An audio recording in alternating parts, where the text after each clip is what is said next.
Happy Monday, sports fans. Welcome back to another episode of Legends Never Die. I am your host, the Legend Crosby. Hope you guys had a good weekend. A lot of sports happened this weekend. A lot of things were going on. I'm sure you saw what was going on. There was some fights, some football, some hockey, some more fights. It's a great weekend. A little golf here, a little golf there. Where could you go wrong? Let's go ahead and get into these sports, shall we? Well, first things first, we did have NFL football. We had the NFC Championship game, the AFC Championship game. Both of them cracked off on Saturday. First was the NFC Championship game. We had the Green Bay Packers taking on the Tampa Bay Buccaneers. Terrible time. Aaron Rodgers. I thought Green Bay was going to take this down. Sadly, they did not. 31-26 was your final. It wasn't as close as the score appeared. Green Bay came out just flat. The whole first half, they were flat. Tampa Bay was rocking and rolling. And then the second half, it basically just swapped over.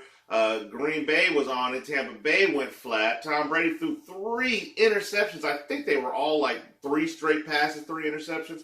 Not 100% sure. But 3 passes in a row. Green Bay was not able to capitalize. That was the story of the day. They weren't able to capitalize. They had a few red zone opportunities, just couldn't get the ball in the end zone.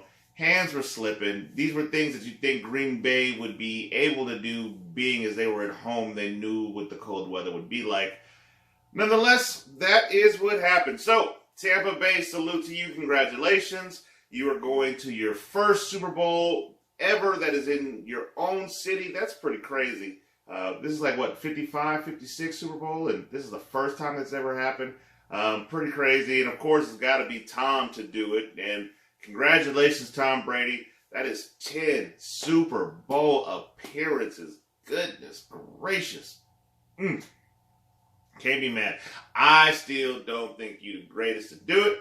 That's our own personal opinion. I think what I'm going to do is over this offseason, I'm going to watch some more videos of the San Francisco 49ers. I need to see what mental states look like. You know, maybe the mental state of Joe Montana isn't nearly as aggressive as Tom Brady's, and that could be a factor for me. So we'll see what happens there.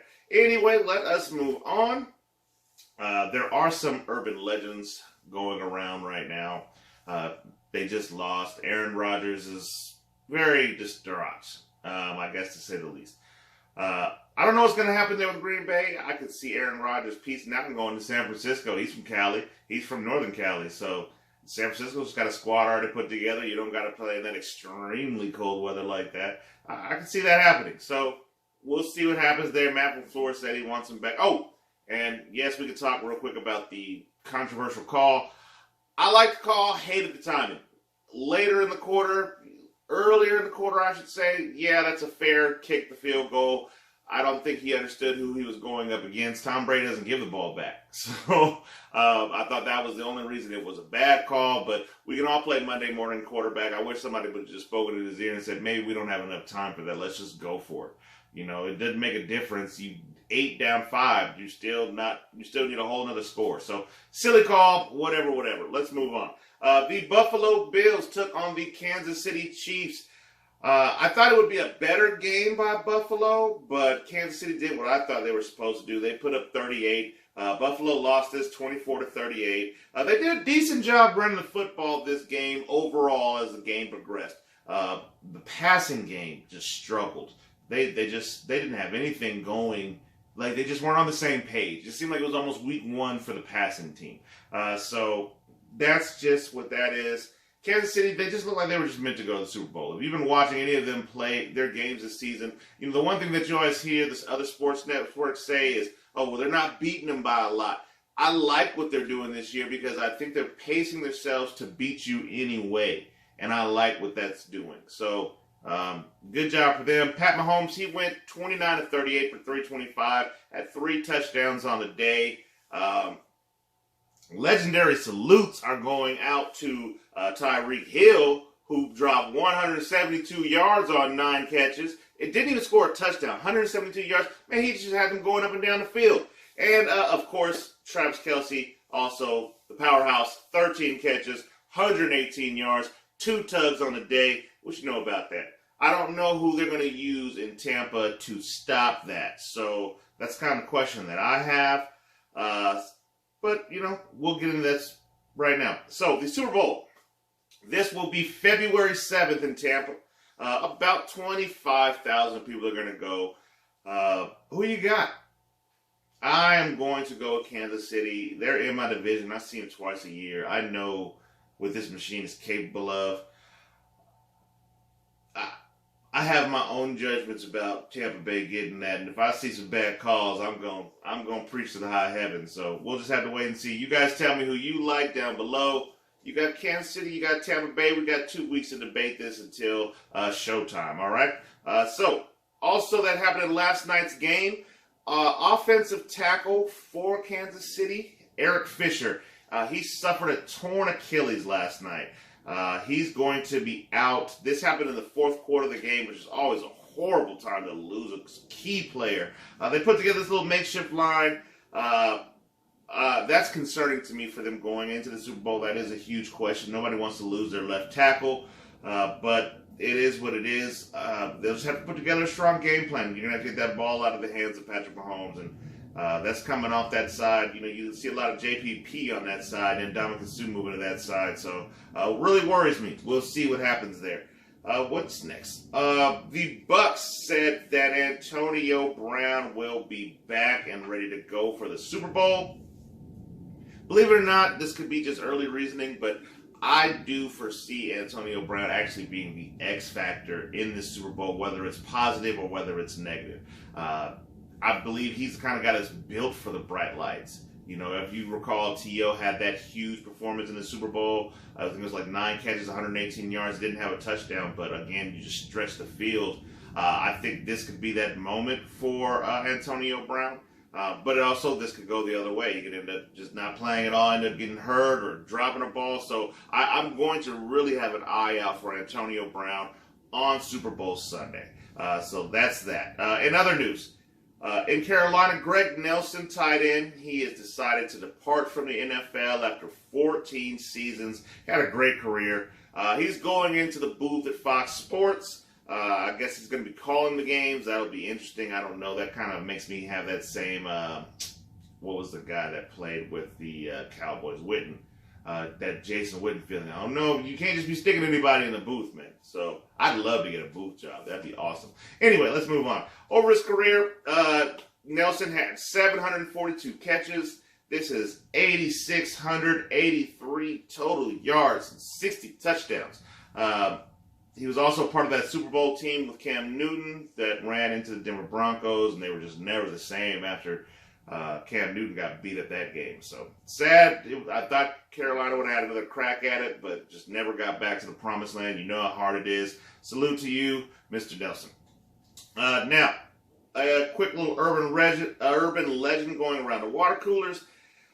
Deshaun Watson says that he wants out no matter what. So they have been saying they're going to be arranging a second interview with Bieniemy. I do believe if they get the second interview with Bieniemy, he's going to stay. But just as a franchise right now, the Texans look discombobulated. You got rid of your star receiver last year. You pissed off your quarterback this year. You're not giving that team any kind of help. You're not giving him any input into the direction of the team. Your direction obviously is not that good because you're not winning before he got there. That's how you had a draft pick to draft Deshaun Watson. So I don't see what you guys got going on. There was another talk about they had, what's the quarterback's name? Josh McCown. They had Josh McCown interview for the head coaching position. What's going on, Texans? Houston, holla at me. I do want to try one of them turkey legs out there. Shout out. Moving on. Matthew Stafford and Detroit have decided to part ways. I think this is a great decision on both sides of the aisle. Matt Stafford, I think, is a pretty good quarterback, and he's just been given a bad deal his entire career. So another San Francisco opportunity might open up. I know everybody's trying to get that quarterback spot filled in San Francisco because I just don't know how Garoppolo is going to turn out. But this is good for both sides of the ball. I like that. That's fair. Good luck to you, Matthew Stafford. We'll see where you end up. Probably, I wouldn't be shocked if it's New England. So that is that. Let us move on and talk about a little bit of MMA. We'll get to the rest of these sports, shall we?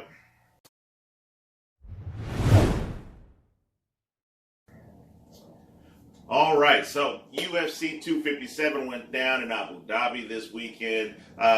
Good all-around series of fights. I enjoyed it for the most part. Some of them were not too great, but some of them were really good. But the main event is what everybody wants to talk about. Conor McGregor and Dustin Poirier.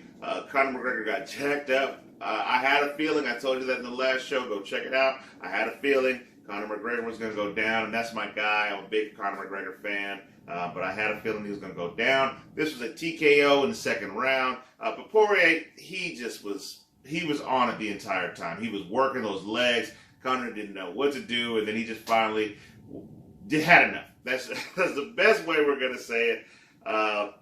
So it was a good fight all around. Now, I hate the day after any big fight with this world of social media because it's a whole bunch of he say, she say. So we're not going to get into all that. I wrote down a couple things to talk about, but it's just a bunch of drama. Let those guys fend for themselves, sign some contracts, and get in the ring. Let's do that. How about that? All right? And I got a quick word for boxing because you guys are just, I don't know where we're going here. So I just heard Ryan Garcia wants to fight Pacquiao next. Why are they doing this money play so quick in boxing? Like, I'm sick of all sides of this sick joke, right? Like, the fans, you guys want to keep watching these old heads fight these new guys. Let it go, okay? The agents and the promoters, why do you keep booking these fights and making a mockery of the boxing sport? I hate calling it a sport. What else are we supposed to call it? But you're making a mockery of boxing. You keep putting together these old guys and these young guys. They don't matter anymore. Let the new wave come in and deal with it. And you new guys, stop taking these fights. Why do you keep wanting to get this quick paycheck and get out of here? The premise of you getting into the ring in the first place was you wanted to be the best. You don't fight 12 people, say you're the best, and go out with your little paycheck. But hey, that's my opinion. You guys are going to do what you want to do. I thought we were moving somewhere when we had these heavyweights coming in. Now all of a sudden we don't have a single heavyweight fight. We're looking at these young guys, and they all just want to fight old guys so they can get a paycheck. I had hopes. Now I'm feeling like the sport is absolutely on a decline. You guys got to figure this out. You're doing a bad job of running the boxing sport. That's all I got to say about that. Let's move on to some basketball, shall we? All right, NBA, as always, in full effect, been going strong and keeping the rest of these sports in line. Everybody else is doing a great job because the NBA has been pushing the initiative. Good shout out. Now, normally I run through all the scores. I'm not going to do that this time. We're going to try something a little different. So if you look over here over my shoulder, you will see these scores for, what do we have? Friday night's games, Saturday night's games, and Sunday night's games. So just keep an eye over here. They'll keep changing, and we'll do the rest of the news. All right, so the NBA has announced that it's going to be postponing another game. This game will be with the Chicago Bulls, the Memphis Grizzlies. The Memphis Grizzlies, this will be their fifth postponed game. This is for Tuesday. So tomorrow's game will be postponed. Now, the team is saying that they haven't had a positive test in days. So I'm not sure why this approach is happening, but if you do recall, they did run this exact same approach with the Washington Wizards, and they just kept postponing games for 5. I think Washington missed like 5 games as well. So this is just kind of what's happening. Not entirely impressed with all the protocols. The sports world is silly. These guys are out there touching each other, sweating on each other, then you're freaking out about them in locker rooms or handshaking each other after the game. It's random. But whatever, that's your business. Let's move on. Over the weekend, legendary salute, Stephen Curry.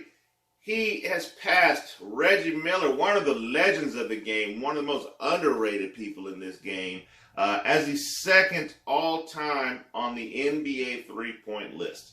That is rock star. Now, currently, Ray Allen is leading the race. He's got 2,973 threes, but Curry is at 2,562. And Curry's got probably another 10 good years left in him. So you see the surplus of threes over the last decade or so, as opposed to the older generations. They didn't shoot him that much because he's already there, and he's barely halfway through his career. So shout out to that. Again, legendary salute to you, good sir. In Boston, their guard, Peyton Pritchard, he has got a grade 1 MCL sprain in his right knee, so he'll be out about 2 weeks, possibly 3. I'm looking more towards the 3 side. He's been getting some minutes in the rotation. He's a rook. He's been playing about 20 minutes a game, so that's pretty good. And they're already thin at guard. As you saw in the game yesterday, they're pretty thin at guard. So this is going to hit them pretty hard. We'll see how that plays out in the coming games and the coming days. So get well soon, man. Here's the games for tonight as well as tomorrow night. We will do those as usual right over there. So, it is Monday, fun day. We have a lot of games scheduled for tonight, so run with me. First and foremost, the Lakers will be continuing their road trip. They are going to be playing the Cleveland Cavaliers. I like the Lakers in this. Let's not ask any questions. I don't care what you saw with the Brooklyn team. Okay, let's move on. Minnesota with Golden State tonight. Golden State's at home. They've been having a little rough patch over the last couple of days. I like Golden State in this one. The Charlotte Hornets will be taking on the Orlando Magic. I'm going to say Charlotte wins this game, and here's a quick reason why. I do feel that they're going to be feeling all that pressure from the other media formats that are like, oh, LeVar Ball said this, LeVar Ball said that. And I think they'll just come out and they'll just play and bust heads today. So that's what I expect to see there. I expect to see Charlotte pull that out, and that'll be thanks to LeVar Ball. Shout out. We've got the Philadelphia 76ers taking on the Detroit Pistons. Now, I told you from the beginning, I'm a big Philly fan this year, so almost every game of the season, I'm going to choose them. Philly for the win there. All right. We've got the Toronto Raptors taking on the Indiana Pacers. I'm going to have to go with Indiana. I think that they need a break right now. I think this will be a win for them in their favor. We've got the Miami Heat again taking on the Brooklyn Nets. I'm going to go with Miami. This is in Brooklyn. I just have a feel. I told you last time, I think they just have a better team. At this moment, currently constructed, I think Miami has a better team. So that's where I think that is. We've got the Denver Nuggets taking on the Dallas Mavericks. That should be a head-turner game. I'm looking forward to that one. I want to see the matchup with Porzingis and Jokic, or if they're going to put somebody else on Jokic, because they both can play inside, outside. Very interesting to see how that plays out. I'm going to go with the Joker. I'm a huge Porzingis fan, but I just feel like he's kind of nervous still. They're, easing him in because he's been unhealthy. I'm going to go with the Joker. We'll take Denver. San Antonio, New Orleans. I like New Orleans in this one. We've got Boston and Chicago. This is in Chicago. I'm going to take Boston. I don't know if you guys saw Jaylen Brown tear it up the other day. Dropped like a ridiculous amount of points in like a 20-minute span. It was pretty rock star. I like that. We've got the OKC Thunder. They are playing the Portland Trail Blazers. I am going to go with Portland. OKC, that team is just kind of all over the place. They have a whole bunch of pieces that don't fit together whatsoever. And then we have the Sacramento Kings and the Memphis Grizzlies. That game was postponed. Now, for Tuesday, we've got the LA Clippers taking on the Atlanta Hawks. That should be a big game. I'm a hater, so I'm going to say the Atlanta Hawks is going to win that game. That's where I'm going with that. I'm going to stand with that. Okay?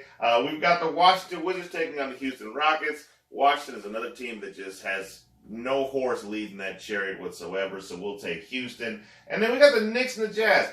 This might turn out to be a pretty good game. You got Julius Randle, who's beast mode on everybody. And then you've got R.J. Barrett, who's playing good basketball. And then they're taking on Gobert. I don't know. I mean, I said what I said about Zion going to the rim. I don't know if Gobert can hold Julius Randle. That's a different story. You need a younger Millsap to come do that. I'm going to say this is a sneak pick. I'm going to take the Knicks. That's what I'm going to do on that one. I think that's a fun, fair pick, all right? We're going to get back to it next time. I'm going to start breaking down my picks when I win them and when I lose them. I think that'll be fun. Anyway, let's get back to the news, shall we? All right. Good games. Good games. I hope you guys enjoyed. Tuesday night looks like it should be fun. On to the NHL. The biggest news over the weekend, of course, was the Pierre-Luc Dubois trade. He's been traded to the Columbus. I've been doing that, and I believe I did it a bunch last week. I think I kept saying Calgary, so forgive me. The Columbus Blue Jackets have traded the big forward. He's on his way to Winnipeg. They've traded him for Patrick Lane and Jack Roslovich. You guys know I'm bad with these names. Don't judge me, okay?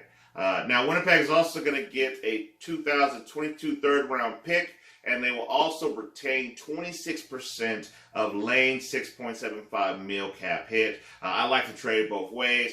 Dubois didn't want to be there. He made that adamantly known. They finally realized he was serious. He doesn't want to be there, so they pulled the trigger.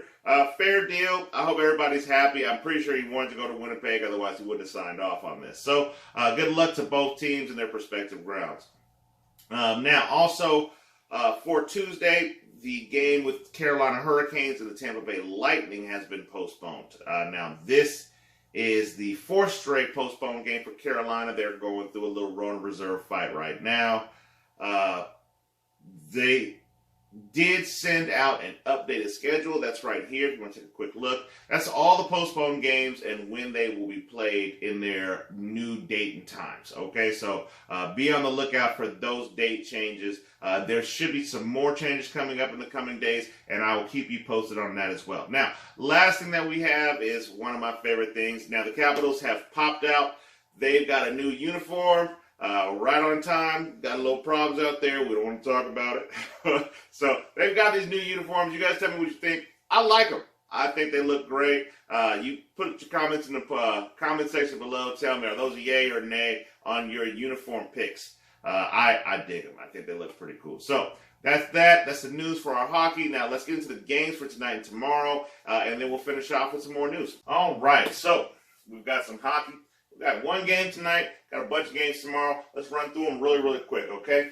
We've got the Senators taking on the Vancouver Canucks. I'm going to go with Vancouver. I like what they're doing. I like the way they're playing right now. They look good on the ice together. I'm going to take Vancouver Canucks in that game. That is for tonight. That is our one game for tonight. For tomorrow, we've got the Pittsburgh Penguins taking on the Boston Bruins. Don't go against Sidney Crosby because I am the legend Crosby. So is he. I'm going with Pittsburgh. We've got the St. Louis Blues taking on the Vegas Golden Knights. I don't know if you've been watching my team perform. They're looking good on ice. Vegas, I think, will take that down. We've got the New York Rangers taking on the Buffalo Sabres. I'm going to go with New York. I'm going to take New York on that. We've got the Florida Panthers taking on the Blue Jackets. Now, there's been those trades that just happened there. I'm going to go with the Blue Jackets. Let's see if they can pull that win out after all these little movements that happened. They played well the other day. I can't even be mad at them. So let's see how that continues to go. We've got the Philadelphia Flyers taking on the Devils. I'm going to go with New Jersey just this one time. Let's see what happens, okay? The Islanders are taking on the Capitals. I like the Islanders in this. The Edmonton Oilers are taking on Winnipeg. I'm going to go with the Jets. We'll take the Jets at home. I think that's fair. The LA Kings taking on the Minnesota Wild. I love the Kings. I see Minnesota pulling that out tomorrow night. The Chicago Blackhawks are taking on the Nashville Predators. I'm a fan of the Nashville Predators, but I'm taking the Blackhawks. The Detroit Red Wings are taking on the Dallas Star. I'll go with Detroit on that match. Yeah, I'm going to go with Detroit on that match. That's fair. The Toronto Maple Leafs and the Calgary Flames, we're going to go with the Leafs. Can't knock the Leafs. You can't knock the Leafs. We've got the Anaheim Ducks taking on the Arizona Coyotes. This is in Arizona. I can see Arizona pulling that out at home. That's a fair deal. And lastly, we've got the San Jose Sharks taking on the Colorado Avalanche. Let's go Colorado with that. I hate to bet against a California team, but you got to do what you got to do. All right? Those are our games for Monday and Tuesday. Let's get back to the news.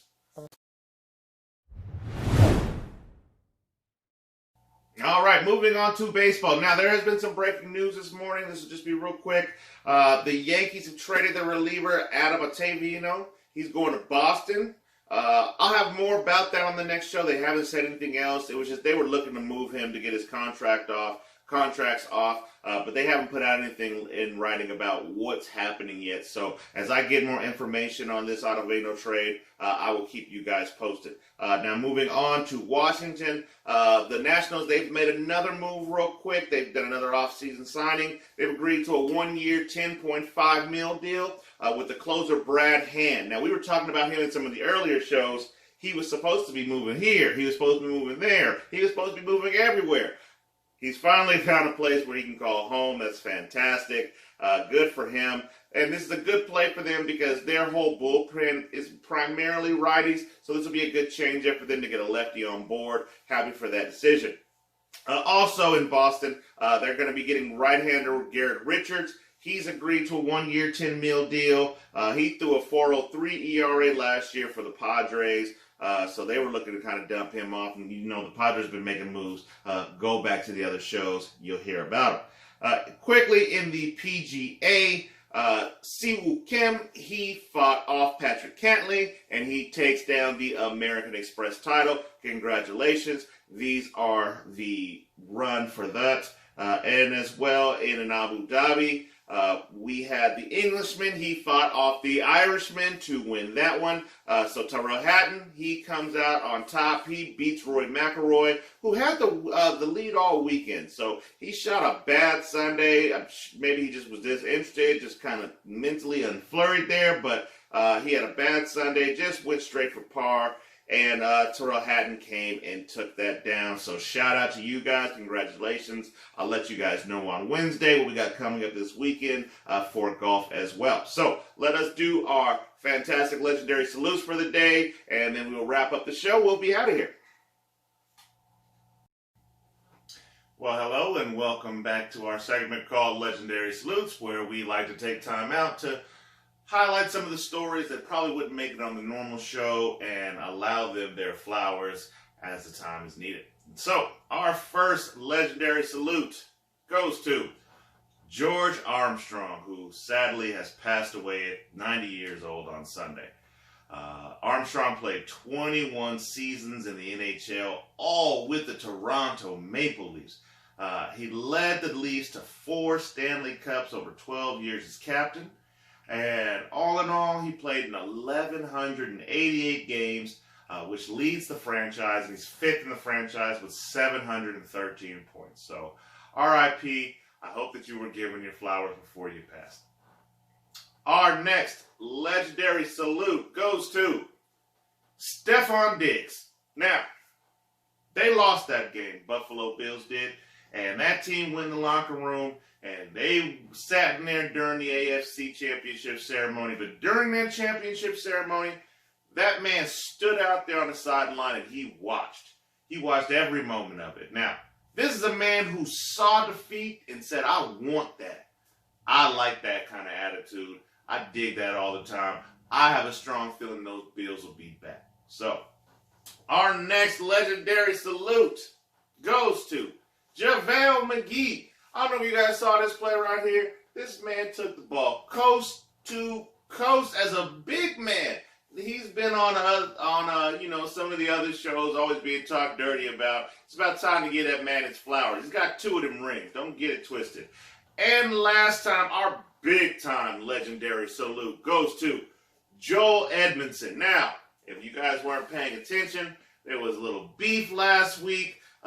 Joe Armia, he took a blindside hit from Myers, and like a man, Edmundson approached him before the game on Friday night. And he said, hey, let's get it going. He stood up for his teammate. Wasn't the world's greatest fight. Good fight nonetheless, and it was definitely worth the punishment to stand up for your teammate. Ain't never mad at that. That's what we all about here. Legends never die. Let's get back to the news. Well, that is our show for today. Thank you guys so much for hanging out with me. Please make sure that you like, you share, you comment, you subscribe. Push those buttons right over the ledge for me. Thank you so much. Again, this has been Legends Never Die. I am your host, the Legend Crosby. We will see you on Wednesday. Take care now.